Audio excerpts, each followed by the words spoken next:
Hello YouTube, it is I, Big D, coming to you live and in person with I'm going to show you on this Chevy City Express, which is the same as the Nissan. I think it's the NV200, but it's an issue you're going to have in any vehicle, and I'm going to show you how easy this is to fix and how to tell it. Now, when your shocks go bad, and there it is, I've pulled it out already because I can't hold the camera. I've got a gimbal coming to make that a little easier. I bought it for vacation. I figured I could use it for this too. There's the old shock. How do I know the shock is bad? I'll show you in a second. Now, this here screws on, and you can, I think it's Sumoto. They're expensive, but that will actually increase your ride quality too. It's a bumper stop. And they screw on, screw off. You can get them if you want. But you can see the new shock is hanging here. They're only held on by 2 bolts, just so you know. So when you go to pay for shocks, you're paying for 2 bolts. And you can see, I'm gonna get up in here so you can see this. Up there is the 1 bolt. It's on the other side over here, 18 millimeter. And down here is where this will go, as you can see. And you can push that up a little bit, shove the bolt in, which is laying right there, and the new shock is in. I don't pay people to do that kind of work. I can do this myself. It's quick, it's easy. I actually have a power electric impact wrench, which really makes this quick. And I got this jack, and pops it up. Now, I usually would put supports under here and everything, but since I'm not going to be underneath of it, I'm not going to worry about it. So I just reach under there and pop it in. So that way it's quick and easy, and I don't have to crawl under the van to do this. But here's how to tell.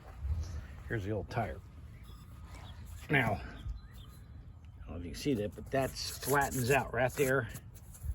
See if you can see how it dips down there and rises up, dips down,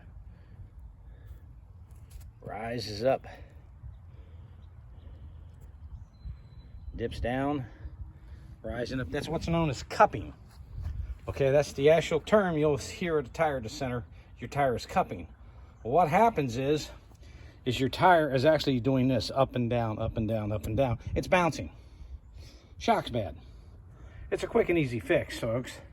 You don't have to spend tons of money. I got the shocks off of Amazon for $44 each. And I got another tire because once this tire does this, and right in here you can see how bad it is. Once this tire has done this, this tire is shot. This tire is no good. You got to throw it away. But when you change shocks, you change them in pairs. So I'm going to change this one. Then I'm going to flip around to the other side and change the other one. And as you can see, the van needs a bath. And then I'll drop it down and I'll do a part 2 video of the shocks installed. And when I get that gimbal put in, I can basically fix that. Now, the only thing I'd actually had when I bought this van is this here. And what I'm going to do there is I'm going to pull that out, and I'm going to fill it, and I'm going to tape it off like right here, all the way right to that edge, all the way down, and use bed liner paint and spray it. And spray it all the way underneath to protect the rocker panel, and that'll hide that, and it'll look better. That's the only issue I really had with the van. My backup car I talk about. That's my Ford Escape that I drove during the snowy time. That's it. And my main ride is this here. I'll show it to you. This is my main. The wife has a Subaru Outback. Yeah, it's an Outback 2020. And this is my ride. I had the graphics put on, and since we own the company, we thought we'd do a little free advertising while we're at it. So today what I'm going to do is I'm going to change the oil. I'll show you a little on that later. I mean, it's really easy too. It's one plug. You drain it out and put the plug back in, screw the filter on, and pour the oil in. And then when I'm done showing how this has been installed, like I said, 2 bolts, 18 millimeter. You can see the 1 bolt laying on the ground, and that's down there. Once I get that up in there and get the 2 sides done, I'll show you how it looks like with them both of them in. But it's like you can see, it's 1 bolt here, 1 bolt there. And you're paying a lot of money for some guy to take 2 bolts off, where all you do is jack it up. I have jack stands sitting in there, and if I'm crawling under this thing, jack stands are going on. But since I'm not, I'm just gonna reach up in there and pop that on real quick. I will not do that. And then I'm going to actually hook up, I'm gonna clean this up in here a little bit, but that's my backup monitor I bought for $70. That is a dash cam. And I was asked about this cage.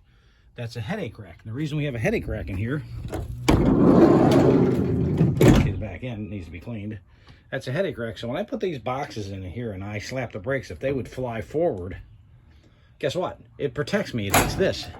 I know of a driver in an Expediting who didn't secure his freight, didn't have a headache rack. This has been recently. He slammed down his brakes and the load shifted forward and killed him. So those are important. But yeah, this is the back of the cargo. I like I said, the 2 doors on one side, those in the back. But yeah, it's a comfortable van. Once I get it redone, set up again, and with the new shocks and stuff on it, I will go over that with you and let you see that, and I'll get it cleaned up. It's a sunny day here in Ohio. It's 60 degrees, and of course it's the power cord. Here, I'll let you see the Big D Palatial Palace. There it is, the Big D Palatial Palace, and the neighborhood that I live in. There's my 1 puppy in the window. He's so cute. But yeah, I got a split rail fence in the backyard, and they're building houses back here. House comes in on a skid. But the backyard, which I just planted grass in and everything, and the dogs got their toys out there and made a mess. But yeah, this is the Big D Palatial Palace. And but you know, it'll take me probably, time I'm done, and I'm not going to kill myself on this, it's going to take me an hour to do this. And you're going to pay them, you know, what, $100 or so to do this? 4 bolts. Come on, folks. You can do this yourself. But like I said, when you're talking shocks, you can see on the tire itself these flat spots. And that's a good indicator your shocks are bad. They can come up and tell you all kinds of crap and everything else. It's a bad shock.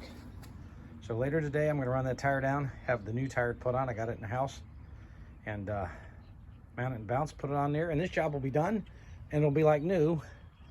Shocks are not a big deal. It's normal maintenance, folks. This thing's got over 100,000 miles on it now, so guess what? A set of shocks are needed.